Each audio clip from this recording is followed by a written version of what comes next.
ચેનલમાં તમારું સ્વાગત છે। માર્કેટમાં અત્યારે ગુંદા ખૂબ જ પ્રમાણમાં આવે છે, તો આજે આપણે એ જ ગુંદાનો ઉપયોગ કરીને સંભારો બનાવીશું, જે ખાવામાં ખૂબ જ ટેસ્ટી લાગે છે। તો ચલો ફટાફટથી રેસીપી શરૂ કરીએ, અને રેસીપી પસંદ આવે તો વિડીયોને લાઇક અને ચેનલને સબસ્ક્રાઈબ કરવાનું ના ભૂલતા।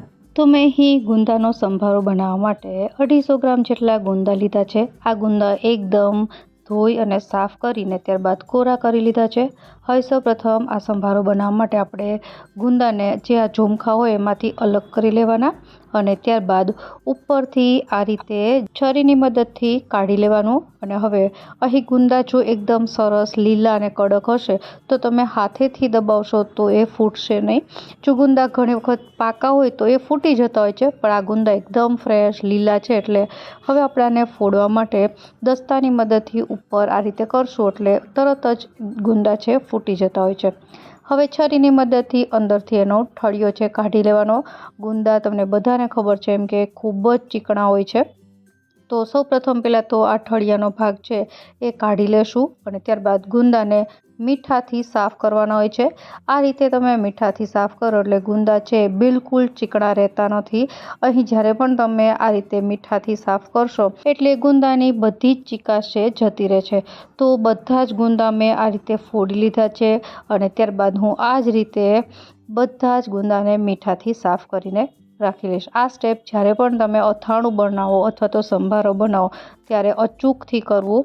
હવે ગુંદા છે એને ભરવા માટે આપણે મસાલો બનાવી લઈશું। તો અત્યારે આને સાઈડમાં રાખી અને એક પેનમાં 1 થી 2 ટેબલસ્પૂન જેટલું તેલ ગરમ કરવાનું છે, અને એની સાથે જ આપણે ચણાનો લોટ ઉમેરવાનો છે, જે લગભગ અડધા કપ જેટલો છે। હવે આ લોટને એકદમ ધીમા ગેસે લગભગ 7 થી 8 મિનિટ જેવું શેકવાનું છે। થોડી સુગંધ આવવા લાગે લોટ શેકાવાની ત્યાં સુધી એને શેકવાનું છે। તો લગભગ 7 થી 8 મિનિટ જેવો સમય થઈ ગયો છે। હવે ગેસ બંધ કરી દઈશું અને લોટને ઠંડો કરી લેવાનો છે, અને ત્યારબાદ આપણે મસાલો કરીશું। તો લોટ છે ઠંડો થઈ ગયો છે। હવે મસાલામાં હું મારા ઘરે જ્યારે પણ ગુંદા બનાવું ત્યારે મેથીનો પાવડર નાખતી હોઉં છું। મેથીયા જે ગુંદા છે એનો સ્વાદ ખૂબ જ સરસ આવે છે, તો અચૂકથી મેથી છે નાખવી। અહીં મેં લગભગ 1 મોટી ચમચી જેટલી મેથીનો પાવડર નાખ્યો છે।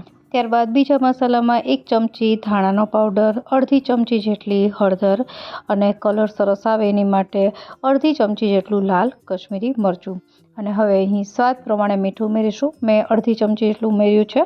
અને હવે આ ગુંદા ખાટા મીઠા બને એની માટે 2 ટીસ્પૂન જેટલી ખાંડ ઉમેરવાની છે। ખાંડ, મીઠું અને લીંબુ આ ત્રણેય વસ્તુ આગળ પડતી ઉમેરવાની। ત્યારબાદ ગુંદા સરસ રીતે ચડી જાય એની માટે ચપટી સોડા, અને 1/4 કપ જેટલી ઝીણી સમારેલી કોથમીર, અને સૌથી છેલ્લે અડધા લીંબુનો રસ।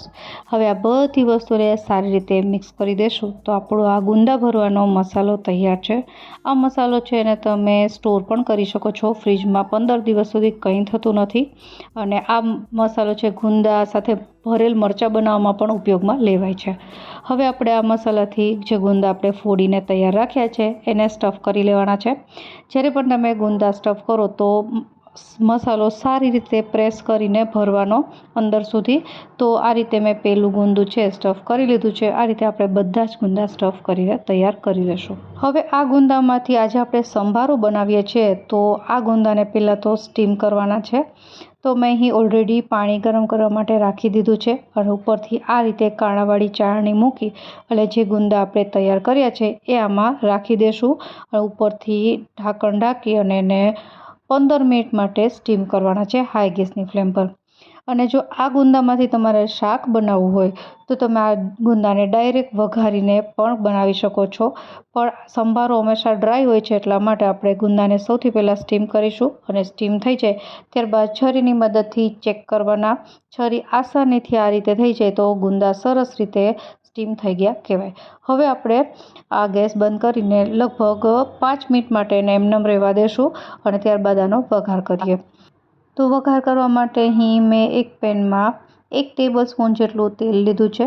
તેલ ગરમ થાય એટલે સૌપ્રથમ આપણે 1/2 ટીસ્પૂન જેટલી રાઈ ઉમેરીશું, અને ત્યારબાદ ગુંદાના વઘારમાં વરિયાળી ખાસ ઉમેરવી। મેં અહીં અડધી ચમચી જેટલી વરિયાળી લીધી છે। આનાથી સ્વાદ ખૂબ જ સરસ આવે છે। અને ત્યારબાદ 1/4 ટીસ્પૂન જેટલી હિંગ અને હવે જે ગુંદા આપણે સ્ટીમ કરીને તૈયાર કર્યા છે એ ઉમેરી દેવાના અને આપણી પાસે જે ગુંદા ભરતા મસાલો બચ્યો હતો એનો ઉપયોગ આપણે ઉપરથી આ રીતે છાંટી દેશું અને મિક્સ કરી દેશું એટલે આપણા ગુંદાનો સંભારો તૈયાર થઈ જશે. તો એકદમ સહેલો છે બનાવવો. તમે એક વખત આ ઉનાળા દરમિયાન આ રેસીપી ઘરે જરૂરથી બનાવજો. જો મસાલો વધારે હોય તો તમારે રાખી દેવાનો. અત્યારે મારે પરફેક્ટ થયો છે એટલા માટે હું બધો જ મસાલો આમાં ઉમેરી દઈશ અને સારી રીતે મિક્સ કરી લઈશ. અહીં ગુંદા છે એ પણ સ્ટીમ છે અને ચણાનો લોટ પણ આપણે શેકીને પછી મસાલો બનાવ્યો છે એટલે જ્યારે પણ તમે વઘારો ત્યારે વધારે વાર ગેસ પર રાખવાની જરૂર નથી. જસ્ટ એક વખત મિક્સ કરી દેવાનું તો આપણો આ ગુંદાનો સંભારો તૈયાર થઈ ગયો છે. તો મારા ઘરે તો આ રેસીપી વીકમાં એક વખત જરૂરથી બનતી હોય છે ઉનાળા દરમિયાન અને આશા રાખું કે તમને પણ આ રેસીપી જરૂરથી પસંદ આવી હશે. ફરી મળીએ નવી રેસીપી સાથે. ત્યાં સુધી બાય.